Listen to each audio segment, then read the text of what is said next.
নিম্নমানের ট্যাং, ঘন চিনি ও বিষাক্ত কালার রং দিয়ে রাস্তায় বিক্রি হচ্ছে লেবুর রসের জল বা শরবত। এই ধরনের শরবত রাস্তায় নিয়ে বসে থাকা শরবতওয়ালাদের কাছ থেকে পাই আমরা খেয়ে থাকি। আমরা সচরাচর সবাই জানি লেবুর রস হালকা চিনি ও অল্প লবণ মিশিয়ে শরবত তৈরি করে খেয়ে থাকেন। এটি এক তরল গ্লুকোজের মতো শরীরে কাজ করে থাকে। তাই সেই সুবাদে রাস্তায় তৃষ্ণায় এই লেবুর রসের জল বা শরবত পান করি। এখন যদি এই শরবত উপকার থেকে ক্ষতির আশঙ্কা থাকে, খাওয়া থেকে না খাওয়াই ভালো মনে হয়।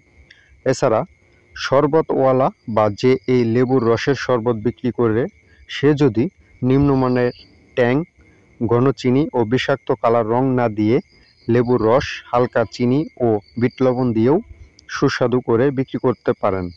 একদিকে ব্যবসার ইনকাম ভালো হলো, অন্যদিকে গ্রাহকেরাও খেয়ে উপকৃত হবেন। আসলে আমরা শরবত খাচ্ছি না, বিষ পানের মতো বিষাক্ত বিষ পান করছি।